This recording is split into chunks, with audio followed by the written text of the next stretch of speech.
اخر نجمه لمعت في سماء الاردن. اترشحت لمسابقه ملكه جمال العالم بس انسحبت، وقالت يعني مش كفايه ان انا بطله العالم في الفروسيه، كمان بقى هبقى ملكه جمال العالم، يعني هتسيطر بقى على كل حاجه، مش معقول. الله على اخلاقك يا فخر الاردن والله. الاميره هي كعاده اميرات وملكات الاردن ما بيبانش عليهم سنهم الحقيقي، ده تلاقيها بقى سلومه كل يوم بقى بتاكل البلاك بيري ده، عارفه ده مليان مضادات اكسده، لو شفتها تحس ان هي لسه في العشرينات من عمرها، لكن سنها الحقيقي يا جمهور يا مكار، لا طبعا مش هقول لك سنها الحقيقي، يعني عشان هي برضه هتتضايق لو انا قلت عن سنها الحقيقي. بدايه حياتها كانت مأساويه جدا، لانها ولسه عيله يا دوب عندها 3 سنين والدتها توفت في حادثه طياره هليكوبتر، وده اللي خلاها يعني فضلت سنين طويله قوي بعد الحادثه دي متاثره ونفسيتها مش كويسه. يعني لما دخلت المدرسه مثلا ما فرقش معاها وقتها هي بنت ملوك ولا لا، وقالت يعني هيفيد بايه ان انا بنت ملوك وامي ميته، يعني هي بتعاير نفسها. عشان كده ابوها الملك حسين حاول ان هو يعوضها بهديه، والهديه كانت حصان امه ميته برضه، والهديه عجبتها اكتر يعني، خصوصا ان هي لقت ان بينها وبين الحصان حاجات مشتركه. وابوها الملك حسين يعني عشان يشجعها اكتر على موضوع الفروسيه، معلش يا جماعه يعني انتوا عارفين بقى في المناطق الشعبيه زي اللي انا ساكنه فيها كده دايما بيجي عمه، انا مش سامعه هو بيقول ايه، بس هو يعني يا اما بيبيع خضار يا اما بيشتري بكا يعني.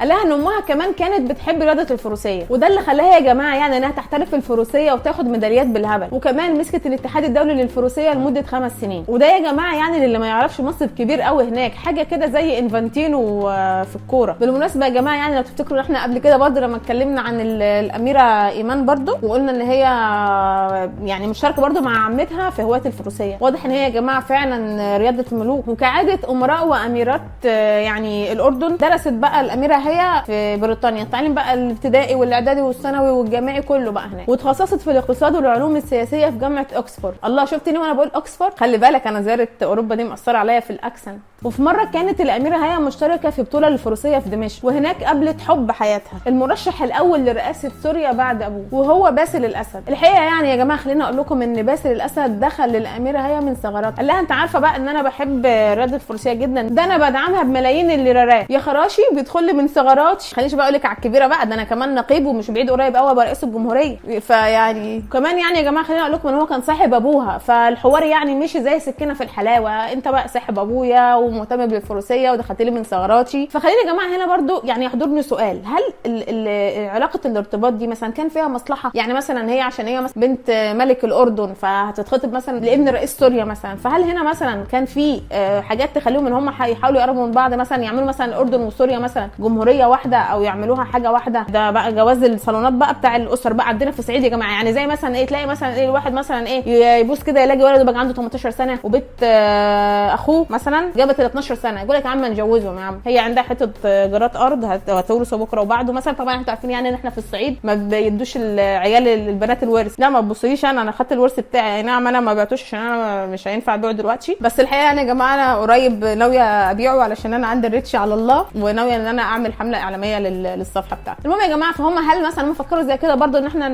نعمل بقى ايه، نحط العسل على الطحينه مثلا ونتجوز العيال، ولسه يا دوب رايحين يقروا الفاتحه حصلت لباسل حادثه طريق اتسببت في وفاته. هو دايما كده سلومه الحاجات الحلوه ما بتكملش، اكيد ده حسد، مالهاش حل تاني يا جماعه، اكيد ده حسد، وده خلى هي تخش في حاله اكتئاب. هي البنت دي يعني يا جماعه مالها كده، ده امها ماتت وهي صغيره في حادثه، وبعدين برضو لما جت تتجوز برضو الراجل اللي بتحبه مات في حادثه، دي قصتها حزينه، دي قصتها حزينه اكتر مني. انا مخنوق من نفسي، انا متضايق من نفسي، انا مش طايق نفسي. وحتى بعد ما عدى اكتر من 2 سنين على وفاته ما قدرش ان هي يعني تبطل تحبه، لدرجه ان هي قالت في تصريح من تصريحاتها يعني ان الفروسيه ماتت في سوريا بموت باسل. بعدها بقى فضل يجي لها بقى ارسال من هنا ومن هنا، وهي تقول لا بقى عايشه ايه على الحب اللي كان، يعني الامير اللي من دوله كذا على ابن الرئيس اللي من دوله كذا وهكذا. واللي خرجها يا جماعه بقى من حاله الاكتئاب دي هو مدربها الاسباني اللي اتقدم علشان يتجوزها وجاب لها هديه كبيره قوي، والهديه دي يا جماعه كانت اسطبل حصينه بحاله في مدريد، دخلها من ثغرات اكتر من الثغرات اللي دخلها باسل الله يرحمه. المهم يا جماعه اتجوزوا، وهي بقى طبعا حصلت على شنجن ضم عائلي وبقت تسافر بقى براحتها، يعني مش واخده بقى ليميتد زي انا مثلا سنجل انتري 15 يوم، لا يا جماعه لفت براحتها، تلاقي بقى راحت سويسرا وراحت بلجيكا وراحت التشيك. هي يا جماعه يعني هنا خلينا اقول لكم على حاجه، ان هي هناك حققت نجاحات كبيره جدا، وكانت وكانت بتكسب بشكل مش طبيعي، ولكن ده معروف ليه يعني. هو اكيد يعني الراجل ده طبعا عشان هو مشرف ومدرب كبير، له بقى اصحابه وله علاقات مع ناس مهمين كانوا بيطبخوها لها. لكن الحقيقه يا جماعه يعني ان هي فضلت جواها صراع داخلي كده، لان اهلها ما كانوش موافقين من الاول، ولكن هي بعدين اضطرت ان هي ترضخ لراي اهلها وتتطلق وترجع لهم تاني. طب ما كان من الاول يا هاي يعني. سمحي لي اقول لك هي كده، انت عارفه ان انا داخله في الاسره يعني من فتره، فنرفع التكليف شويه. يعني ليه بقى تروحي وترجعي؟ طب ما هو مالوش خير في اهله من الاول، مالوش خير في حد يا بنت الحلال. بس الحمد لله نحمد ربنا ان هي ايه، اتعلمت من غلطها. اتعلمت من غلطها. يا ريت يا جماعه تكتبوا لنا في الكومنتات هل هي اتعلمت من غلطها ولا لا. ما عداش سنه على الطلاق الا ودخلت على قصه مع زوجها اللي هو طليقها المستقبلي الشيخ محمد بن راشد المكتوم بقى، صح؟ والحقيقه يا جماعه ان الشيخ محمد كان بيكراش عليها من بدري يعني، وعلاقته كانت كويسه بالملك عبد الله، وياما زار عمان وباريس علشان يبص لها. عمان اللي هي سلطنه عمان ولا عمان عاصمه الاردن؟ ما تجننيش، اكيد عمان يا جماعه، اللي هي اكيد عمان اللي هي عاصمه الاردن. يا ريت يا جماعه في الكومنتات طب تحلونا من الحيره دي عشان انا كده اتلخبطت تاني. المهم يا جماعه الراجل ده كان مجنون في الحب، كان مجنون كده مجنون. كان بيعمل ايه بقى؟ عمل ايه بقى؟ هتقولوا بقى عمل ايه؟ طب يا زوزه يعني انا ذات نفسي مش عارف يعني هل مثلا كان عنده مثلا خيول او كان عنده اسطبل مثلا في حته تانية في الشرق كده وجابهم لها هنا في الغرب؟ لكم ايوه يا جماعه، هو فعلا كان بيمتلك اسطول كبير جدا في مدريد، نقله كله بقى بزرايبه بالخشب بتاعه بحيواناته في قلب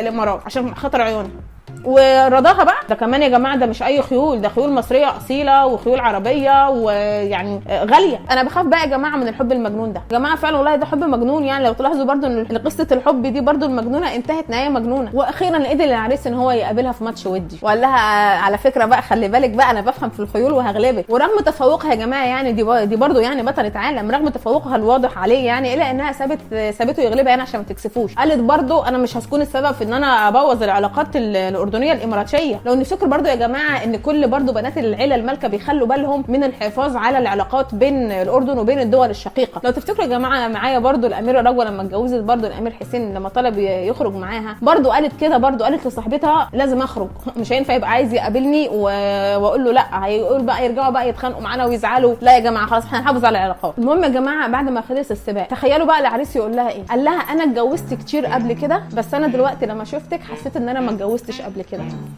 يا لهوي يا لهوي على الكلام المجنون. فهو قال لها تقبلي تتجوزيني؟ فهي قالت له قوي بس انت لو عايز تخطبني بقى بجد ممكن تروح تطلب ايدي من اخويا، فانا ليا كبير بقى. هي دي يا جماعه بقى بنات الاصول بقى، اللي عايز يتجوز يدخل الباب من بيته، دي معروفه. طار فورا العريس من الامارات على الاردن وراح لاخوها وقال له يا عمي انا يشرفني ان انا سبت، انا جاي طالب ايد بنتكم هيا. فملك عبد الله قال له طبعا اتشرف يعني، واحنا نطول يعني نناسب عيله ال مكتوم يعني. يا جماعه طبعا يعني ده كلام انتوا عارفينه بقى في المجاملات والمناسبات، الناس ايه بتحب كده ايه تفخم في الطرف الاخر. المهم يا جماعه يعني العريس قال لهم بصوا يا جماعه، وانا عارف ان انا طبعا لو جمعت كل كنوز الدنيا اللي في العالم حتى لو جبت لها نجمه من السماء ده ما يوفيش حق بنتكم، لكن انا جايب مهر بسيط كده على قد، انا هكتب لها كل اسطبلاتي في باريس باسمها. واتجوزوا في حفله بسيطه كده سنه 2004 وخلفوا جليله وزايد.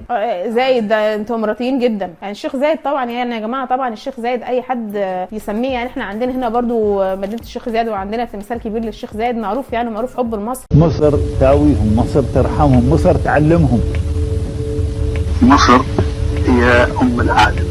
لكن فجأة في سنة 2019 خدت هي عيالها الاثنين وهربت على لندن. وسبب يا جماعة يعني زي ما انتم عارفين ان انا بحب ادور على الاسباب، بس في الحقيقة ان انا دورت كتير بس ما عرفتش اوصل لحاجة. فيا ريت اللي يعرف يكتب لنا في الكومنتات ايه سبب الهروب ده. هل مثلا اصابها الفير اوف كوميتمنت زي اللي قبل كده احنا قلنا ان هو اصاب ناهد السباعي وما راحتش الفرح بس هي متاخره شويه، او مثلا هل برضو لو تفتكروا برضو معايا لو انتم ما تعرفوش يا جماعه، برضو الكينج محمد منير برضو كان خاطب الفنانه نجلاء بدر وغنى لها اغنيه لما النسيم. فكده يا جماعه الاغنيه بتاعت لما ابقى احطها بقى بصوت عشان صوتي كده هيكرههم في الاغنيه بقى فكرهم بيها. بالرغم من كل حبه ليها ده برضو يوم الفرح ما راح واحرجها جدا وحطها في موقف وحش. برضو كان بيعاني الكينج برضو يا سلومه من الفير اوف كوميتمنت اللي انا برضو بعاني منه واضح. المهم يا جماعه جوزها راح لها المانيا وعايز يفهم ايه الحوار. يا بنتي يهديكي يرضيك ايه اللي حصل؟ طب مين زعلك في حاجه؟ حد كلمك؟ حماتك قالت لك حاجه؟ لكن هي قالت له لا انا هتطلق يعني هتطلق. وفعلا رفعت عليه قضيه طلاق في بريطانيا اتحكم لها يا جماعه فيها باكبر تسويه طلاق في التاريخ 700 مليون دولار يعني بالمصري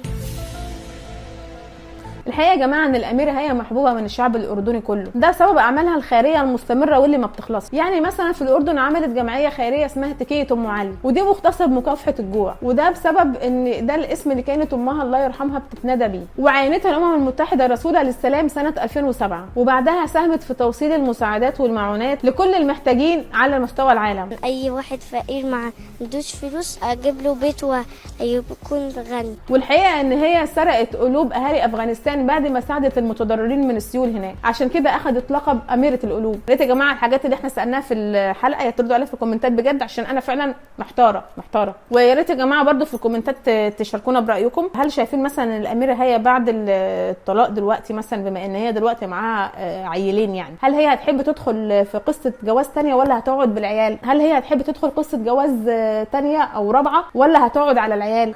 او يا ريت بقى لو حضرتك بقى متابعانا بقى يا اميره هي بقى شفت الحلقه دي، تجاوبينا في الكومنتات برده وتدينا ايه خبر حصري كده. شكرا.